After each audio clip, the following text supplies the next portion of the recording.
જય શ્રી કૃષ્ણ મિત્રો, ભાગવત કથાના સ્કંદ 10ના ત્રીજા પાઠમાં તમારું સ્વાગત છે. શ્રી ગોપીઓને કૃષ્ણના દર્શન વિના ચેન પડતું નથી. પ્રાતઃ કાળમાં જ ગોપીઓ કનૈયાના વખાણ કરે છે. અરે સખી, કનૈયો સૂતો હોય છે ત્યારે એની ઝાંખી સુંદર થાય છે. એ બોલી, લાલાના વાળ કેવા સુંદર છે. બીજી બોલી, આંગળી કેવી મનોહર. બોલી, લાલાના ચરણ સુંદર છે, તેને પકડવાનું મન થાય છે. એક બોલી, લાલાની આંખ સુંદર છે. એક બોલી, મને લાલા તો અદ્રષ્ટ બહુ લાગે છે.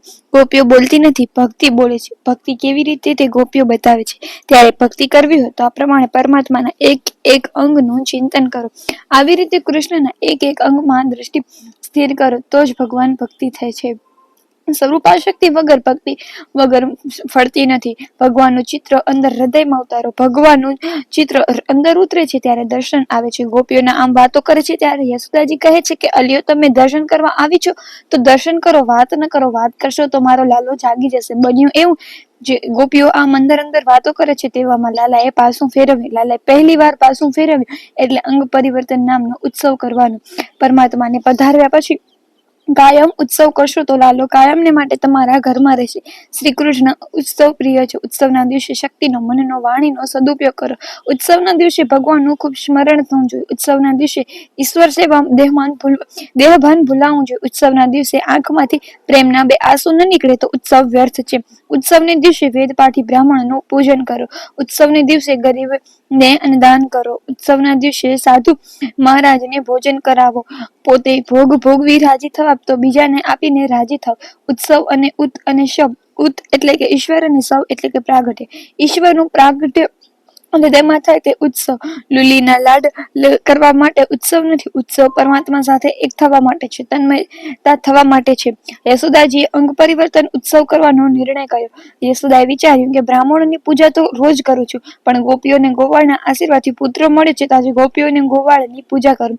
યશોદા એમ કહેતા નથી કે મારે ગરીબોને દાન કર્યું છે. જીવ ઈશ્વરનો દીકરો છે, જીવ ઈશ્વરનો અંશ છે. જે ઈશ્વરનો દીકરો છે તેને ગરીબ કહો તો ઈશ્વરને ખોટું નહીં લાગે. નમ્ર થઈને આંખ નીચે કરીને દાન આપો. આવનાર હૃદયમાં પણ પરમાત્મા વસેલા છે એમ સમજીને આપો. તેથી યશોદા કહે છે કે મારે એક એકની પરમાત્મા વસેલા છે એમ સમજીને એક એકની પૂજા કરવી છે, એક એકનું સન્માન કરવું છે. કનૈયાના પ્રાગટ્યના દિવસે યશોદાજી ગોપીઓને ભેટ આપવા લાગેલા ત્યારે ગોપીઓએ કહેલું કે આજે તો મારે કનૈયો આપવાનું હોય, લેવાનું ન હોય. એટલે એ દિવસે કોઈએ લીધું નથી. લેવાની ઈચ્છા હોય તો મોહ છે, આપવાની ઈચ્છા હોય તો એ પ્રેમ છે. એટલે યશોદા કહે છે કે મારે સર્વની પૂજા કરવી છે. યશોદાએ આખા ગામને આમંત્રણ આપ્યું. નંદજી કહ્યું કે તું બિલકુલ સંકોચ કરતી નહીં, છૂટે હાથે વાપરજે. જીવનમાં એક સમય એવો આવે છે જ્યારે ભાગ્ય અનુકૂળ હોય તો ભાગ્યોદય વખતે ખૂબ વાપરજો. પ્રેમથી ખૂબ દાન કરજો, સંકોચ રાખશો નહીં. ગરીબોના, બ્રાહ્મણોનું સન્માન થાય ત્યારે પ્રભુને આનંદ થાય છે. જેને ધન આપે છે તેને પાસેથી પ્રભુ આશા રાખે છે કે બીજાઓને પણ આમ આપો. ભાગ્ય પ્રતિકૂળ થતા ધર્મરાજા યુધિષ્ઠિર પણ દરિદ્ર થઈ વનમાં ફરતા હતા. તો સાધારણ મનુષ્યની વાત સી માટે ભાગ્ય અનુકૂળ હોય ત્યારે પુણ્યકારમાં કચાશ ન રાખવી. યશોદાએ વિચાર કર્યો કે કનૈયો સુઈ જાય તો મારાથી બધાનું સન્માન થઈ શકે. કનૈયો જાગે તો ગોદમાં રાખી બેસવું પડે. કનૈયો જાગતો હતો પણ મારા સુવાથી મને આનંદ મળતો હોય તો હું સુઈ જાઉં એમ વિચારી તેણે આંખો બંધ કરી દીધી. ભગવાન નાટક કરતા બહુ આવડે છે એટલે એનું નામ નટવર પડ્યું છે. શંકરાચાર્યજી કહે છે કે ઈશ્વર નિષ્ક્રિય છે પણ માયાને કારણે તેમાં ક્રિયાનો આરોપ થાય છે. ઈશ્વરમાં ક્રિયા થતી નથી. દ્રષ્ટાંત તરીકે ગાડી મુંબઈના સ્ટેશને આવી એટલે કહે કે મુંબઈ આવ્યું, પણ મુંબઈ ગયું નથી અને આવ્યું નથી. તેમ ઈશ્વર ક્રિયા કરતા નથી, લીલા કરે છે. લીલામાં સ્વાર્થ ન હોવાથી તે લીલા આનંદરૂપ થાય છે. ક્રિયા અને લીલાનો તફાવત રાખવાનો છે. જેની પાછળ કર્તૃત્વનું અભિમાન છે, સુખી થવાની ભાવના છે તે ક્રિયા, અને ક્રિયા પાછળનું કર્તૃત્વ અભિમાન નથી, ફક્ત બીજાને સુખી કરવાની ભાવના છે તે લીલા. જીવની તે બધી ક્રિયા ભગવાનની તે સઘળી લીલા છે. યશોદાજી વિચારે છે કે આખું ગામ મારે ત્યાં આવવાનું છે. તે લાલાનું પારણું ઘરની બહાર ગાડા હેઠળ રાખો તો ઘરમાં જગ્યા વધારે થાય. યશોદાજીએ કૃષ્ણનું પારણું આંગણામાં ગાડાની નીચે રાખ્યું અને ગાડામાં દહીં, દૂધ વગેરે રાખ્યું. યશોદા એક એક ગોપીનું સન્માન કરે છે. ગોપીઓ હૃદયથી આશીર્વાદ આપે છે અને પોકારે છે, બાલકૃષ્ણ લાલા કી જય હો. વ્રજવાસીઓના સન્માન યશોદા તન્મય છે. આ બાજુ બાજુ શ્રી કૃષ્ણ જાગ્યા, માં ક્યાં છે? માં ઉત્સવ કરે છે અને અહીં ગાડા નીચે રાખ્યો છે. ઉત્સવને દિવસે ભગવાન ભૂલી જાવ કે કેમ ચાલે? યશોદા આજે શ્રી કૃષ્ણને ભૂલ્યા એટલે વિપત્તિ આવી. જ્યાં સુધી કઈ અપેક્ષા છે ત્યાં સુધી વ્યવહાર છૂટતો નથી. વ્યવહાર કરવો તે ગુનો નથી, પણ વ્યવહારમાં ભગવાનને ભૂલી જવા એ ગુનો છે. ધંધો કરવો એ પાપ નથી, પણ ધંધો કરતા ભગવાનને ભૂલી જવા એ પાપ છે. વેપારી દુકાનમાં ભગવાનની પૂજા કરે છે, પરંતુ ગ્રાહક વસ્તુ લેવા આવે એટલે તરત ભગવાનને ભૂલી જાય છે અને ગ્રાહકને ઈશ્વરની સન્મુખ છેતરે છે. 5 રૂપિયાની ચીજ 25 માં આપે છે, છતાં ગ્રાહકને કહે છે તમે મારો મિત્ર છો, પડતર ભાવે માલ તમને આપું છું. લેનારો હરખાય છે, પણ પડતર ભાવનો અર્થ તે સમજતો નથી. પડતર ભાવ એટલે કે તું પડવાનો અને હું તરવાનો, તું પડ અને હું તરું. વેપારી દ્રષ્ટિથી પડતર ભાવનો આ અર્થ છે. છોડો એ બધું અને લક્ષ્યને લક્ષ્યમાં રાખો અને વ્યવહાર કરો. લક્ષ્ય છે શ્રી કૃષ્ણ. શ્રી કૃષ્ણને ન ભૂલો. વ્યવહારનું કામ કરતા વારંવાર ઠાકોરજીને નિહાળજો. ઘરનું કાર્ય કરતા કરતા વારંવાર પ્રભુને નિહાળો. સાધારણ કોઈ મહેમાન આવ્યા તો તેને રાજી રાખવા વારંવાર તેની સાથે વાતો કરવી પડે છે, તો ઈશ્વર આપણે ઘેર આવ્યા પછી સતત તેનું ધ્યાન રાખવું જોઈએ. સેવાની સમાપ્તિ કદી થતી નથી. સેવાની સમાપ્તિ કરે એ વૈષ્ણવ નથી. સત્કર્મમાં સંતોષ કેવો? ગોપીઓનું સન્માન કરતા યશોદા લાલાને ભૂલી ગયા છે. લાલાને આ ઠીક ન લાગ્યું. તેને થયું કે આજે થોડી ગમત કરું. લાલો રડે છે, માં સાંભળતી નથી. બાળક રડે એટલે પગ ઊંચા કરે છે. લાલાએ ઉપર નજર કરી તો ગાડા ઉપર રાક્ષસ પૂતનાનો ભાગ સંકટાસુર પૂતનાનું વેર લેવા આવ્યો છે. કૃષ્ણના મનમાં કહ્યા આ તો કંસ મામાનું રમકડું આવ્યું છે. ગાડાને પગની ઠોકર મારી ગાડું ઊંધે પડી ગયું અને ગાડામાં જે દહીં દૂધ વગેરે રાખેલું તે ઢોળાઈ ગયું. સંકટાસુર ઉથલીને પડ્યો અને ગાડા હેઠળ ચંપાઈને મરી ગયો. આ ભાણો કેવો છે કે મામાએ મોકલેલ રમકડા તોડી ફોડી નાખે છે. બાળકોએ બૂમા બૂમ કરી મૂકી. લાલાએ લાત મારી એટલે ગાડું ઊંધું પડી ગયું. આ ચરિત્રમાં રહસ્ય છે. તમે પણ ગાડા નીચે શ્રી કૃષ્ણને રાખશો તો તમારું ગાડું ઊંધું પડી જશે. જે વસ્તુ પ્રધાન હોય તેને ગાડાની ઉપર રાખવાની છે. વસ્તુ ગૌણ હોય તેને નીચે રાખવાની છે. જેના જીવનમાં પરમાત્મા ગુણ છે તેનું ગાડું ઊંધું પડે તેમાં શું આશ્ચર્ય? ગૃહાશ્રમ એ ગાડું છે. પતિ પત્ની પેંડા છે. આ ગાડા ઉપર શ્રી કૃષ્ણને પધરાવો. આ જીવન ગાડાના સારથી શ્રી કૃષ્ણ છે. ઇન્દ્રનો ઘોડો છે. શરીર રથ છે. પ્રભુને કહો નાથ તમારા શરણે આવ્યો છું. તમારા શરીર રથના સારથી બને તેને સિંધે માર્ગે લઈ જાઓ. જેના શરીર રથના સારથી ઈશ્વર બનતા નથી તેના શરીર રથનો સારથી મન બને છે, અને મન સારથી બને તો જીવન રથને ખાડામાં નાખે છે. તમારા ખાડા ઉપર પરમાત્મા વિરાજતા ન હોય તો ઇન્દ્રિય રૂપી ઘોડાઓ તમારા ગાડાને ખાડામાં જ નાખશે. કેટલાક સમજે છે કે રજાને દિવસે ખૂબ ખાવાનું અને ખૂબ સુવાનું. આ તો કુંભકર્ણનો અવતાર કહેવાય. આવું ન કરો. વીર થવાનો વાર રવિવાર છે. રજાના દિવસે 2 માળા વધારે ફેરવો. રવિવારના દિવસે એક ભાઈએ કથામાં જવાનું નક્કી કર્યું. તેવામાં બાબો રડવા લાગ્યો એટલે બબલાની બાએ કહ્યું કે બાબાને રડતા મૂકી કથામાં જશો તો શું પુણ્ય મળશે? ભાઈએ ક્યાં સાંભળેલું કે કોઈના દિલને દુભાવ નહીં તો બબલાની બાનું દિલ કેમ દુભાવ? ભાઈએ કથામાં આવવાનું માંડી વાળ્યું. ઘરે રહીને વિષ્ણુ સહસ્ત્ર નામનો પાઠ કર્યો હતો ઠીક હતો, પણ યાદ આવ્યું કે છેલ્લું અઠવાડિયું છે અને ભાઈનું ગાડું કથામાં ના આવ્યું પણ ફિલ્મ જોવામાં ગયું, ખાડામાં ગયું. પતિ પત્નીનો સંબંધ વિલાસ માટે નથી, પ્રભુ ભજન કરવા માટે છે. ગૃહસ્થાનમાં જીવન ભોગમાં મુખ્ય નથી, ભગવાન મુખ્ય છે. ગાડું અવળા માર્ગે જાય એટલે કે ભગવાન તમારું સંસાર ગાડું ઉથલાવે છે. ગાડા ઉપર ભગવાન પાથરવા જોઈએ અને ગાડા નીચે ન રાખવા જોઈએ. યશોદાજીએ અવળું કર્યું. સંસારને માખણ દહીં દૂધ વગેરેને ગાડામાં રાખ્યો અને ભગવાનને ગાડાના નીચે રાખે. તેણે સાંસારિક કાર્યને પ્રાધાન્ય આપ્યું અને ભગવાનને ગોળ સ્થાન આપ્યું એટલે ગાડું ઉથલ્યું. તમે પણ ગાડા નીચે શ્રી કૃષ્ણને રાખશો તો સંકટાસુર ગાડા ઉપર ચડી બેસે. કામ એ સંકટાસુર છે. લોભ અને સંકટાસુર એ દહીં દૂધ એ પ્રતીક છે. જેના જીવનમાં શ્રી કૃષ્ણ ગુણ છે અને ગાડા ઉપર સંકટાસુર ચડી બેસે છે. દાંપત્ય જીવનમાં ધર્મ એ મુખ્ય છે. તેથી તો પત્નીને ધર્મ પત્ની કહે છે. પૈસો અને વિલાસ પ્રથમ નથી, ધર્મ પ્રથમ છે. પૈસો જ સર્વસ્વ છે એમ સમજવા માંડ્યો ત્યારથી જીવનમાંથી શાંતિ ગઈ છે.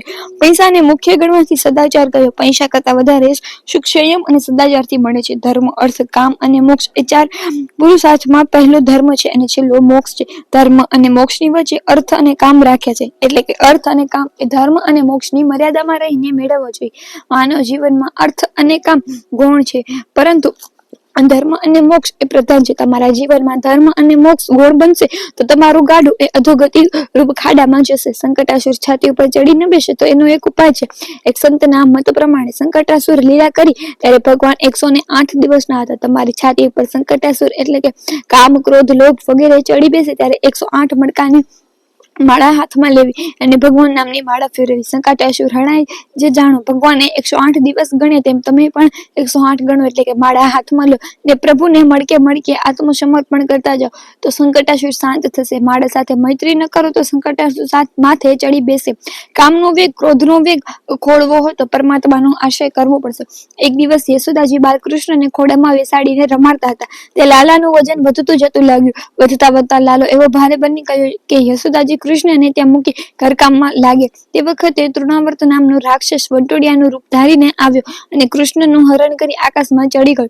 ભગવાન એવા ભારે બની ગયા કે તૃણાવર્ત તેમને ઝાલી શક્યો નહીં ને ભગવાને એને ઝાલ્યો કે તૃણાવર્તના પ્રાણ ઉડી ગયા. તૃણનો વંટોડિયો અને તૃણાવર્ત એટલે કે રજોગુણના વંટોળ. કામ અને ક્રોધ એ રજોગુણના પુત્ર છે. રજોગુણ મનમાં આવે એટલે કે મન ચંચળ થાય. તૃણાવર્ત રૂપી વંટોળિયો આવે એટલે કે મન ચંચળ થાય. બુદ્ધિ ઈશ્વરથી વિમુખ બને એટલે કે તૃણાવર્ત આવ્યો એમ કહેવાય. સંસારનું સૌંદર્ય નિહાળવાનું સુખ લાગે એટલે કે આંખમાં તૃણાવર્ત બેઠો એમ માનવું અને પછી ભગવાન દેખાતા બંધ થાય છે. કૃષ્ણ ધીરે ધીરે હવે મોટા થયા. હવે ગૂંઠણીએ ચાલતા એ ગૌશાળામાં આવે છે. એક ગાયને 2-3 દિવસોનો વાછરડો હતો. વાછરડો હમ્મા કરે ત્યારે કૃષ્ણ મૈયા કરે છે. કનૈયો વાછરડાને છોડતો નથી. ગાયો આનંદમાં વાછરડાને ભૂલી જાય છે અને વારથી કનૈયાને ચાટે છે. યશોદાને ખાતરી થઈ કે ગાયના આશીષથી આપણને દીકરો થયો છે. કનૈયો તો ગાયો સાથે રમે. ગાયનું પૂંછડું પકડીને કનૈયો ઉભો થવા જાય. આથી તેનું હુલામણું નામ પડ્યું વત્સ પૂછા વલ્લમન. વાછરડાના પૂંછડાને ટેકે લેનારો. એક વખત યશોદાજીના લાલાને ધડાવતા તેનું સુંદર મુખ નિહાળે છે. માનો પ્રેમ હોય ત્યારે ભગવાન ખૂબ ધાવે છે. બાળક બહુ ધાવે તો માને ચિંતા થાય છે. વધારે ધાવશે તો અપચો થશે. કનૈયો બહુ ધાવે છે. યશોદાજીની ચિંતા છે. પ્રભુ કહે છે કે હું બહુ ધાવું પણ તારું દૂધ હું એકલો પીતો નથી. મારા મુખમાં રહેલું સંપૂર્ણ વિશ્વ તેનું પાન કરે છે. દેવામાં કૃષ્ણે બગાસું ખાધું. પ્રભુ યશોદાએ મુખમાં બ્રહ્માંડના દર્શન કરાવે. કનૈયો કહે છે માં તું એકલાને ધવડાવતી નથી, તું સમસ્ત બ્રહ્માંડને ધવડાવે છે. ભગવાન સુદામાને અખૂટ સંપત્તિ આપી ત્યારે યમરાજને દુઃખ થયું. તેણે ભગવાનને કહ્યું સુદામાના નસીબમાં દારિદ્ર્યનો યોગ છે, તેના ભાગ્યમાં ક્ષય લખ્યું છે, તો આપે સુદામાને આટલું ઐશ્વર્ય કેમ આપ્યું? તમે આવું કરશો તો જગતના કર્મ મર્યાદા રહેશે નહીં. ત્યારે યમરાજને કહ્યું કે જો ભાઈ, હું વેદની કર્મ મર્યાદા તોડતો નથી. જે મને જમાડે છે તે સમસ્ત બ્રહ્માંડને જમાડે છે. મુઠ્ઠી પૌવા આપી સુદામાને સમસ્ત બ્રહ્માંડને જમાડ્યો છે. એ કેમ વૃથા થાય? આમ ભગવાન કર્મની મર્યાદા તોડતા નથી. યશોદાને પ્રભુએ કહ્યું માં તું મને તૃપ્ત કરતી નથી, સમસ્ત બ્રહ્માંડને તૃપ્ત કરે છે. તે પછી ગંગાચાર્ય નામકરણ સંસ્થાનો વિધિ કરવા આવે છે. સંસ્કારથી મન શુદ્ધ થાય છે. વસ્તુમાં રહેલો દોષ સંસ્કાર કરવાથી દૂર થાય છે. શાસ્ત્રમાં 16 સંસ્કાર બતાવે છે. આજકાલ તો બધા સંસ્કાર ભૂલાઈ ગયા છે. સંસ્કારનો લોપ થતો હોય છે એટલે કે દેશ દુઃખી છે. અન્નપ્રાશન, મધુપ્રાશન, નામ સંસ્કરણનો જનોય વગેરે 16 સંસ્કાર છે. જીવનને શુદ્ધ કરવા સંસ્કારની જરૂર છે. આજકાલ ધાર્મિક વિધિને મહત્વ આપવામાં આવતું નથી, કેવળ લૌકિકને મહત્વ આપવામાં આવે છે. ગંગાચાર્યની પરીક્ષા કરતા રોહિણીની ગોદમાં શ્રી કૃષ્ણ અને યશોદાની ગોદમાં બળરામને રાખ્યા છે. ગંગાચાર્ય નંદ બાબાને કહ્યું બાબા, રોહિણીની ગોદમાં છે તે તમારો પુત્ર છે, તે તો રંગ બદલતો આવ્યો છે. આ વખતે તેણે શ્યામ વર્ણ ધારણ કર્યો છે. તે સર્વના મનને આકર્ષી લેતી, તે સર્વને આનંદ આપશે. તેથી તેનું નામ કૃષ્ણ રાખો. તેના જન્માક્ષર બહુ સારા છે. એ મહાજ્ઞાની થશે, મહાયોગી થશે. 5 ગ્રહો ઉચ્ચમાં પડ્યા છે. જન્મ કુંડળી 8 ગ્રહો ખૂબ જ સારા છે, પણ એક ગ્રહ રાહુ ખરાબ પડ્યો છે. નંદ બાબા ગભરાય છે. રાહુ ખરાબ પડ્યો એટલે શું થશે? ગંગાચાર્ય કહે છે તેમાં કઈ બીવા જેવું નથી. જેના સપ્ત સ્થાનમાં નીચે ક્ષેત્રમાં રાહુ હોય તે અનેક સ્ત્રીઓનો ધણી થાય છે. નંદ બાબા કહે છે મને એક બ્રાહ્મણ એવો આશીર્વાદ આપો કે તમારા લાલાને 16,000 રાણીઓ થશે. ગંગાચાર્ય બાબા વધારે શું કહું, આ કનૈયો નારાયણ જેવો છે, નારાયણ સમાન છે. સનાતન ગોસ્વામી અર્થ કરે છે કે નારાયણ જેવો શ્રી કૃષ્ણ એમ કહો તો નારાયણ શ્રેષ્ઠ થશે છે. માટે નારાયણ સમાન શ્રી કૃષ્ણ નહીં, પણ શ્રી કૃષ્ણ સમાન નારાયણ છે એમ કહવું જોઈએ. વૃંદાવનમાં સાધુઓનો નારાયણ સમાન નહીં, પણ નારાયણ શ્રી કૃષ્ણ જેવા છે એવો અર્થ થયો છે. નારાયણ સમાન કૃષ્ણ છે, તેમાં નારાયણ મુખ્ય અને કૃષ્ણ ગૌણ છે.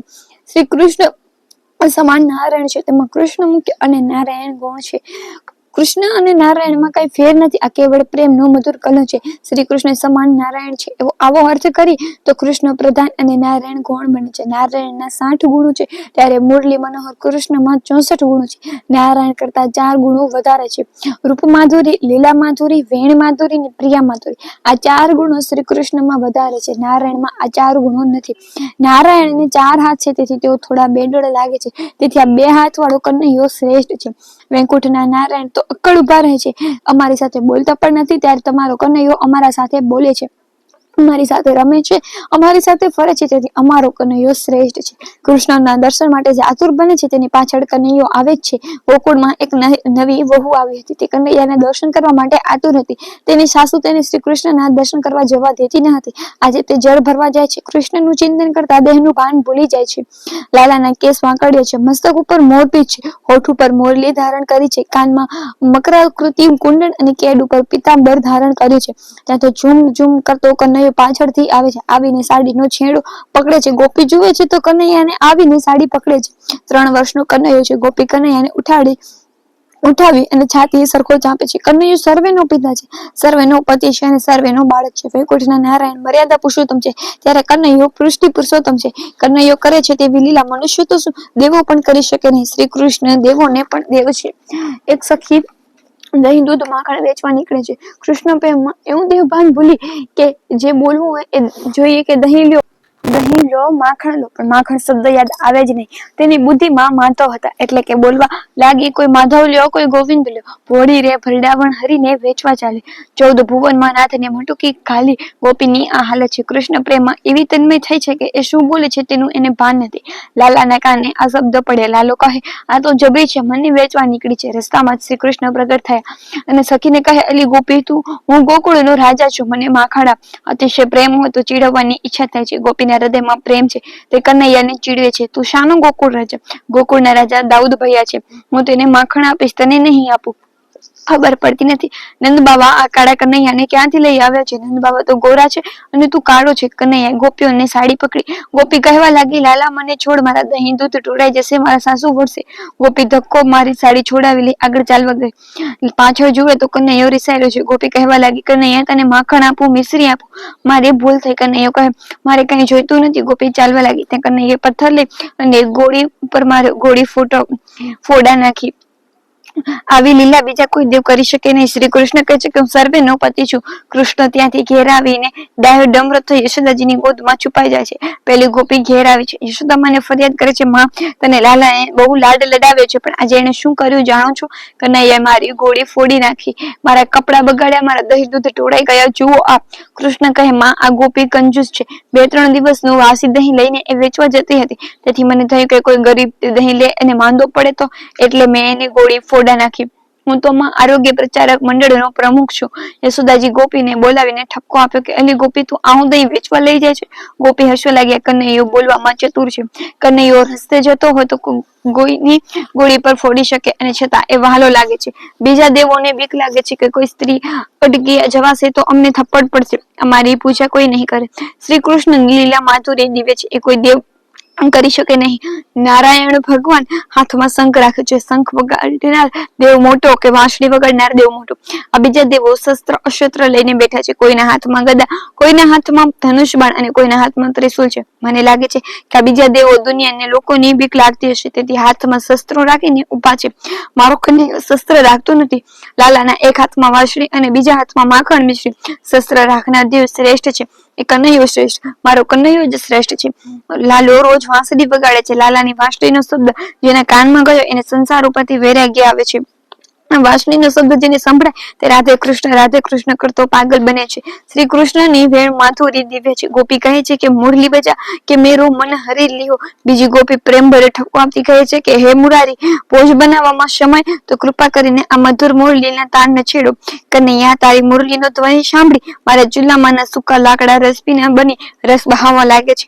તેથી અગ્નિ બુચાઈ જાય છે. અગ્નિ બુચાઈ જાય તો હું રસોઈ કેવી રીતે કરું? મારા લાલાની વાંસળી જેના કાનમાં ગઈ છે તે કાયમનો તેનો ગુલામ બની જાય છે. તેથી શકી મેં માની લીધું છે કે કનૈયો સૌથી મોટો છે. શ્રી કૃષ્ણની રૂપમાધુરી અનેકોને આકર્ષે છે. નિર્ગુણ બ્રહ્મના ઉપાસક મધુસૂદન સ્વામી પણ શ્રી કૃષ્ણની મનોહર રૂપ છતાં પાછળ પાગલ બન્યા છે. તેઓ કહે છે કે ગોપીઓની પાછળ ફરવા વાળા કોઈ શેઠ જબરજસ્તીથી અમને પોતાના ચરણોમાં ગુલામ બનાવી દીધા છે. ભક્તો કહે છે શ્રી કૃષ્ણની રૂપ માધુરી એવી દિવ્ય છે કે વૈકુંઠના નારાયણ કરતા મને શ્રી કૃષ્ણ શ્રેષ્ઠ લાગે છે. ભોજનનો વખત થતા યશોદા ગંગાચાર્યને ભોજન પતાવવા વિનંતી કરે છે. ગંગાચાર્ય કહે છે, મારી રસોઈ હું મારા હાથે બનાવીશ. ગંગાચાર્યજી યમુનાના સ્નાન કરી પાણી ભરી આવ્યા છે. ગંગાચાર્યના ઈષ્ટદેવ ચતુર્ભુજ દ્વારકાના નાથ છે. ગંગાચાર્ય આજે ઠાકોરજી માટે ખીર બનાવે છે. કેવળ પોતાને માટે માટે રાંધીને ખાય તે અન્ન ખાતો નથી પણ પાપ ખાય છે. માટે રાંધો તો તમારા ઠાકોરજી માટે રાંધો. સંપત્તિનો સેવામાં ઉપયોગ થાય તો એ સફળ છે. પોતાના શરીરમાં પ્રેમ રાખો, તે વિશેષ પ્રેમ ઠાકોરજીમાં રાખો. ગંગાચાર્ય ખીર બનાવે છે. ખીર ભગવાનને અર્પણ કર્યા વગર ખવાય નહીં. ગંગાચાર્ય ખીરમાં તુલસીદળ પધરાવી ચતુર્ભુજ પ્રભુની સ્તુતિ કરે છે કે હે નારાયણ, લક્ષ્મીપતિ વૈકુંઠ પતે ખીર આરોગો.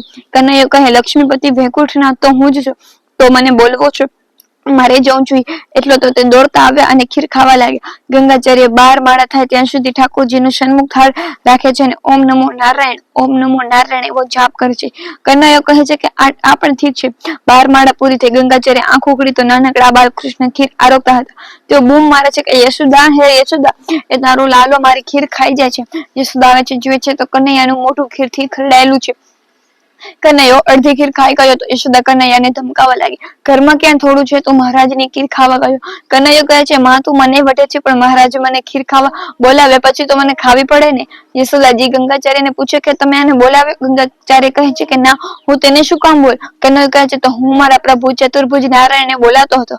આ સાંભળી કનૈયો એવું હશે કે યશોદાને એનામાં ચતુર્ભુજ નારાયણના દર્શન થાય. તે બોલી ઉઠી, ના ના, 4 હાથવાળા નારાયણ કરતા મારા 2 હાથવાળું મુરલીધર અતિ સુંદર છે. પછી યશોદાએ ગંગાચાર્યને કહ્યું, નાદાન છોકરો છે, તેને અક્કલ નથી, ફરીથી ખીર બનાવો.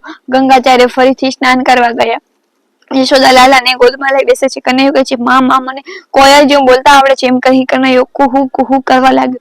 મોર આંગણામાં આવી થેથે નાચે છે. ત્યારે કનૈયો માને છે કે માં મન પણ એની પેઠે નાચતા આવડે છે. કનૈયો ઝુમઝુમ નાચે છે. ગંગાચાર્ય ફરીથી ખીર બનાવી ઠંડી પાડી. લાલો આવીને માની ગોદમાં સુઈ ગયો. યશોદાજી વિચારે છે કે લાલો સુઈ ગયો છે, હવે મહારાજ શાંતિથી જમશે. ગંગાચાર્ય ખીરમાં તુલસી દલ અર્પણ કરીને પ્રાર્થના કરી કે પ્રભુ તારું છે અને તને જ અર્પણ કરું છું, કૃપા કરી સ્વીકારો. હે નારાયણ, હે લક્ષ્મીપતિ, જલ્દી પધારો. આ સાંભળી કૃષ્ણ કહે, જવું પડશે, શું થાય? બોલાવે છે એટલે ના કેમ કહેવાય? તેમણે યોગમાયાને હુકમ કર્યો કે માની આંખમાં જા. યશોદાની આંખ મળી છે. કનૈયો દોડતો દોડતો આવે છે અને ખીર આરોગવા લાગે છે. ગંગાચાર્ય કહે છે, અરે આ વેશ્યનો છોકરો ફરીથી આવ્યો. હવે કનૈયાને થયું કે મહારાજને ક્યાં સુધી બ્રહ્મા રાખો. તરત ચતુર્ભુજ સ્વરૂપે એ પ્રગટ થયા. ગંગાચાર્યના આનંદનો પાર ન રહ્યો. કનૈયા સ્વરૂપ જોઈ તેમને કનૈયાને ગોદમાં લેવાનું મન થયું તો તે કનૈયો દોડીને એમની ગોદમાં બેસી ગયો. કનૈયો કહે કે હે મહારાજ, હવે તમે જમો. ગંગાચાર્ય કહે, મારા ઈષ્ટદેવ તને મને મુખમાં કોળિયો આપે પછી જમો. કનૈયો એમને મુખમાં કોળિયો આપે છે. ગંગાચાર્ય વિચારે છે કે આજે મારું જીવન સફળ થયું. આ બાજુ યશોદા જાગે, જુએ તો લાલો ગોદમાં ન મળે. ક્યાં ગયો, ક્યાં ગયો? ઓહ, કનૈયો તો ગંગાચાર્યની ગોદમાં બેઠેલો છે. ફરી પાછી એને ખીર અપડાવી હશે શું? ગંગાચાર્ય કહે છે, માં તે બહુ પુણ્ય કરે છે, તારા નારાયણ પુત્ર રૂપે તારે ત્યાં આવે છે. કનૈયો વિચારે છે કે યશોદાજીના મનમાં આ વાત ધસી જશે તો મને લાડ કરશે નહીં. હું તો પ્રેમનું દાન કરવા માટે પ્રેમ રસનું પાન કરવા ગોકુળમાં આવ્યો છું. એટલે યશોદા ખરા સ્વરૂપનું જ્ઞાન થાય તે માટે કનૈયો વૈષ્ણવી માયાને આજ્ઞા કરી. માયા કે રાધિકાના સ્વરૂપ છે તે કૃષ્ણને મોહ ઉત્પન્ન કરે છે. માયાના 3 પ્રકાર વૈષ્ણવ બતાવે છે. સ્વમોહિકા, સ્વજન મોહિકા, ઈશ્વરનું જ્ઞાન થાય છે એટલા માટે વિજુન મોહિકા કૃષ્ણને મોહ ઉત્પન્ન કરે છે. માયાના 3 પ્રકારો બતાવ્યા છે. જે આપણે સર્વને ફસાવે છે એને ઈશ્વરના સ્વરૂપ ભૂલાવી ઈશ્વરને વિમુખ કરે છે તે વિમુખજન મોહિકા. બાલકૃષ્ણ ધીરે ધીરે મોટા થાય છે. બાળકો રૂવા ટોળે વળે છે. તેમાં મધુ મંગળ વગેરે કેટલાક ગોવાળના છોકરાઓ. શરીર દુર્બળ છે. કનૈયો તેને તગડા થવાનું કહે છે. ત્યારે છોકરાઓ કહે છે, માખણ ખાવા મળે તો તગડા થવાય. અમે ગરીબ છીએ, માખણ ક્યાંથી લાવી? અને ઘરમાં જે માખણ થાય છે તે તો કંસને દઈ દેવું પડે છે. બધું માખણ કંસને કર રૂપે આપવું પડે. કંસની બીકે વ્રજવાસીઓ બાળકોને માખણ ન ખવડાવે અને કંસને આપે. કંસ આ માખણ પોતાના પહેરવાનોને ખવડાવતો. કનૈયો કહે છે, હું માખણ મથુરા નહીં જવા દઉં. હું તમને રોજ માખણ ખવડાવીશ. મિત્રો કહે, તું રોજ માખણ ક્યાંથી લાવશે? કનૈયો કહે, જેની ઘેર માખણ છે એના ઘરમાંથી. મિત્રો પૂછે છે, તે શું ચોરી કરીશ? કનૈયો કહે, ચોરી જ તો આપણે બધા જ કરશું. કોઈને મગદૂર નથી કે આપણને પકડે, આપણને રોકે. માખણ ખાવામાં વળી મનાઈ કેવી? નટકટ કનૈયાની આ ચતુરાઈ ભરી દલીલો છે. ભગવાન પ્રાર્થના કરો કે હવે દ્વાપર યુગમાં ફરી જન્મ લો ત્યારે મને ગોકુળમાં બાળક બનાવજો કે તમારી સાથે ચોરી કરી માખણ ખાવાનો મને લાહવો મળે. શરીર સાથે રમનારો પાપ કરે છે પણ જે ઈશ્વર સાથે રમે છે, જે ઈશ્વર સાથે પ્રેમ કરે છે તેના હાથે પાપ થતું નથી, કારણ કે તેની જવાબદારી ઈશ્વર ઉપર છે. શંકરાચાર્ય શંકર ભાષ્યમાં કહ્યું કે પરમાત્માના સાક્ષાત દયો છે અને તેવા જ્ઞાનીને હાથે પાપ થતું નથી, અને કદાચ થાય તો તેના દોષ તેના માથે જતો નથી. પરમાત્માનો સાક્ષાત્કાર જેનો થયો નથી એવા અજ્ઞાન જીવ માટે શાસ્ત્ર છે. ચોરી કરવી નહીં એવી આજ્ઞા શાસ્ત્રે કરી છે, પણ પરમાત્મા જેને અપનાવે છે તેને તો આખું જગત તેનું છે. પછી ચોરી રહી ક્યાં? પોતાના ઘરમાંથી પોતાના માલિકીની ચીજની કોઈ ચોરી કરી શકતું નથી. બ્રહ્મ સાક્ષાત્કાર થયા પછી શું વિધિ અને શું શાસ્ત્ર, બધું નકામું બને છે. તત્વ દ્રષ્ટિએ જુઓ તો ઈશ્વર સર્વના માલિક છે, એટલે કે કૃષ્ણ ચોરી કરી શકે નહીં. તો આ દિવ્ય લીલા છે. ગોપીઓને પરમાનંદનું દાન કરવા માટે આ લીલા છે. બાળકૃષ્ણ ગોપ બાળકોને કહે છે કે તમારી જોડે રહેવાનું, એટલું ધ્યાન રાખવાનું કે કોઈ ગોપી ક્યારે ઘરમાંથી બહાર જાય અને પછી ક્યારે આવે છે. ગોપી ઈચ્છે કે કનૈયો રોજ અમને ઘેર આવે, એટલે ઠપકો આપવાના બહાને રોજ પ્રાતઃકાળમાં ગોપીઓ લાલાના દર્શન કરવા યશોદાને ઘેર આવે. ગોપીઓ યશોદાજીને ફરિયાદ કરે છે કે હે યશોદા, તારો કૃષ્ણ ગાયો દોવાનો વખત થયો નથી હોવા છતાં વાછરડાઓને છોડી મૂકે છે. અમારા દહીં, દૂધ, માખણ એ ચોરી જાય અને તેના મિત્રો અને વાનરોને ખવડાવી દે છે. જો ઘરમાંથી કઈ ન મળે તો ગુસ્સે થઈ અમારા બાળકોને રડાવે છે. ઊંચે શિકામાં દહીં, દૂધ મૂકી તો ત્યાં પણ પહોંચી જાય છે. અંધારામાં માખણ વગેરે રાખે તો અંધારું તેને અસર કરતું નથી, કારણ કે તે જ્યાં જ્યાં જાય ત્યાં પ્રકાશ થાય છે. અમે તેને ચોર કહીએ છીએ તો શામ એ અમને તું ચોર, તારો બાપ ચોર, તારી માં ચોર, હું તો ઘરનો માલિક છું. કનૈયો આવો બચાવ કરે છે ત્યારે તેને લીલા તો જુઓ. યશોદામાને એ આખો વખત ઘરમાં ને ઘરમાં રહેલો દેખાય છે. તેથી યશોદામાં કે છે મારો લાલો ઘરની બહાર ગયો જ નથી. પછી ગોપીઓના ઘરમાં એને મટકી ફોડી માખણ ખાધું, અને એવી વાતો હું કેમ માનું? ગોપીઓ જૂઠી છે, મારા લાલા પર ખોટું આડ ચડાવે છે. સાચી વાત તો એ છે કે મારા લાલાને માખણ ભાવતું જ નથી. ઘરમાં માખણના કેટલા ભાંડ ભર્યા છે પણ એ અડકતોય નથી. ગોપીને રોજની એક ફરિયાદ છે કે ગાયો દોવાનો સમય થયો ન હતો પણ વાછરડા કનૈયો છોડી દે છે. દૂધ દોવાનો સમય વાછરડાને છોડે એ તો સાધારણ ગોવાળ કહેવાય. બધા એમ કરે તો પણ આ ગોવાળનો પણ ગોવાળ છે. સમય ન થયો હોય તેમ છતાં વાછરડાને છોડે. શ્રી કૃષ્ણ તો આ સમય વાછરડાઓને એટલો જીવોને છોડે છે કે મુક્ત કરે છે. વાછરડાને સંસ્કૃતમાં વત્સ કહે છે. વત્સ એટલે કે વિશેષાક્ત જીવ, સંસારશક્ત જીવ. એમાં સંસારશક્ત જીવોને છોડે છે. સમય આવે નહીં પણ સમય પહેલા એ કૃષ્ણ છે. શાસ્ત્રમાં મુક્તિના બે પ્રકાર કહે છે, એક કર્મ મુક્તિ અને બીજી સત્ય મુક્તિ. કર્મ મુક્તિ ધીરે ધીરે થાય, સત્ય મુક્તિ તરત થાય છે. સમય જીવને છોડે એ મુક્ત કરે છે તે મર્યાદા પુરુષોત્તમ. રામ પણ કનૈયો તો પુષ્ટિ પુરુષોત્તમ છે. કનૈયો તો ક્રમે ક્રમે મુક્ત કરવાને બદલે અસમય જીવ લાયક ન થાય તો પણ જીવનને મુક્તિ આપે છે. શ્રી કૃષ્ણ જે જીવ ઉપર કૃપા કરે છે તેનો ક્રમ પ્રમાણે નહીં, તરત મુક્તિ આપે છે. આ પુષ્ટિ માર્ગ કૃપા છે. કર્મ મુક્તિ એટલે કે પહેલા શુદ્ર જાતિમાં જન્મ, શુદ્ર જાતિમાં ચોરી અને વ્યભિચાર વગેરે પાપો ન કરે તો બધા વર્ણોની સેવા કરે, શુદ્રના ધર્મોનું પાલન કરે તો પછી બીજો જન્મ વૈશ્ય જાતિમાં થાય છે. વૈશ્ય જન્મ પછી તે જન્મનું નીતિનું બરાબર પાલન કરે છે તે વૈશ્ય મર્યા પછી ક્ષત્રિય થાય છે. ક્ષત્રિય ધર્મનું બરાબર પાલન કરે એ મર્યા પછી બ્રાહ્મણ થાય છે. બ્રાહ્મણ જન્મમાં જે સદાચારી હોય છે તે પછી જન્મે અગ્નિહોત્રી બ્રાહ્મણ થાય છે. પછી બ્રહ્મનિષ્ઠ યોગી તરીકે જન્મે છે. યોગી ઉત્તરોત્તર સર્વ વર્તન રાખે, યોગાભ્યાસ કરે અને બ્રહ્મચિંતન કરે તો પણ તે 2-3 વાર જન્મ લેવા પડશે. ક્રિયામાં સંચિત અને પ્રારંભ બધા કર્મો બળે તે જીવ શુદ્ધ થાય છે અને તેને મુક્તિ મળે છે. આ કર્મ મુક્તિનો માર્ગ છે. પ્રભુ સદ મુક્તિમાં કોઈ ક્રમ નથી. ઠાકોરજી જે જેવું પર કૃપા કરે છે તેને વૈકુંઠમાં લઈ જાય છે. વૈશ્ય ભાગવત શક્તિ કરે અને કૃષ્ણ પ્રસન્ન થાય તો ભગવાન સીધા ગોલોક ધામમાં લઈ જાય છે. તેને ક્ષત્રિય કે બ્રાહ્મણ થઈને જન્મવાની જરૂર નથી. શ્રી કૃષ્ણ તો દૂધનો દોહવાનો સમય હોય થતો તો પણ વાછરડાઓને જીવોને બંધનમાંથી છોડાવે છે. કૃષ્ણ તો અનુગ્રહ પુષ્ટિ પુરુષોત્તમ છે. જે જીવ ઉપર કૃપા કરે છે તેને તરત મુક્ત કરે છે. શ્રી કૃષ્ણ પરમાત્મા પુષ્ટિ પુરુષોત્તમ હોવાથી સદમુક્તિ આપે છે. નહીતર બ્રાહ્મણ થયા વિના, અગ્નિહોત્રી થયા વિના, યોગી થયા વિના મુક્તિ મળતી નથી. કનૈયાને દયાભાવ તો જીવ ઉપર કૃપા કરે છે અને તેને ઉચકીને સીધા વૈકુંઠમાં લઈ જાય છે. ભગવાનની સાધારણ કૃપા તો જીવો ઉપર છે પણ પરમાત્મા વિશિષ્ટ કૃપા કોઈ જીવ ઉપર કરે છે. પરમાત્માની વારંવાર પ્રાર્થના કરી જીવ સાધન કરતો થાકી જાય છે અને દિન બને છે ત્યારે તે રડી પડે છે. ત્યારે તેના જીવ ઉપર ભગવાન વિશિષ્ટ કૃપા કરે છે અને તે જ જન્મ અને મુક્તિ આપે છે. કૃષ્ણ રાજા ધીરજ, તેને પૂછનાર કોણ? રાજા ધારે તે કરી શકે છે. જીવ ખૂબ નર્મ બને અને સાધન કરે તો તે ઈશ્વરને ગમે છે અને ઈશ્વર તેના ઉપર કૃપા કરે છે. નિષાધન બની જે સાધન કરે છે તે શ્રેષ્ઠ છે. નિષાધન બનો એટલે કે સાધન બધા કરો પણ માનો કે મારા હાથે કઈ થયું નથી, હું કઈ કરતો નથી, કરતા પ્રભુ છે. ઘણી વાર એવું થાય છે કે મનુષ્ય સાધન કરે એટલે કે સાધનનું અભિમાન થાય. અભિમાન થાય તે પદ માટે નિરાભિમાન બનો અને સાધન કરો. ગોપીઓ બહુ ફરિયાદ કરે છે ત્યારે યશોદામાં કહે છે તમારા ઘેર આવી લાલો તોફાન કરે તો તેને ધમકાવજો, તમારે છૂટ છે. ત્યારે ગોપીઓ કહે છે લાલાને અમે શું ધમકાવીએ, અમને ધમકાવે છે, પકડવા જઈએ તો પકડાતો નથી. બીજી ગોપીઓ કહે છે કનૈયો માંગે તો આખી મટકી દો, પણ માંગે તો ને તો કહે છે કે બધું મારું છે, હું શું કરવા માંગુ. તમે માંગો મારી પાસે. કેવું બોલે છે માં તમારો આ લાલો. ગોપીઓની સર્વ ઇન્દ્રિયોને પોતાના તરફ ખેંચી પરમાનંદ તરબોળ બનાવી દે અને મોક્ષના પરમાનંદનું દાન કરવા માટે શ્રી કૃષ્ણની આ લીલા છે. યશોદા મૈયા કન્હૈયાને સમજાવે છે કે માખણ ખાવું છે તો ઘરનું માખણ કેમ ખાતો નથી. લાલુ કહે છે મને ઘરનું માખણ ભાવતું નથી, મને તો કમાઈને ખાવું ગમે છે. ગોપીઓના માખણમાં મીઠાશ પણ છે. બહુ ફરિયાદો થાય છે પણ યશોદાજી કહે છે કે તમે લાલાને ઘરમાં પેસતા જ પકડો ને. ત્યારે ગોપીઓ કહે છે માં કનૈયો આવે છે એ અમને ખબર પડે છે, એ આવવા ન હોય ત્યારે આગલી રાતે અમને સ્વપ્નમાં પણ દેખા છે. યશોદા આ સાંભળી હસે છે. કેવી ભોળી છે આ ગોપીઓ, મારા લાલાને કેવી ચાહે છે. પથારીમાં પડ્યા પછી જે વસ્તુ યાદ આવે તેમાં તમારું મન ફસાયું છે એમ સમજો. કેટલાક પથારીમાં પડ્યા પછી વિચાર છે કે કાલે કોને ત્યાં ઉઘરાણી કરવી, એનો અર્થ એ કે આનું મન દ્રવ્યમાં ફસાયું છે.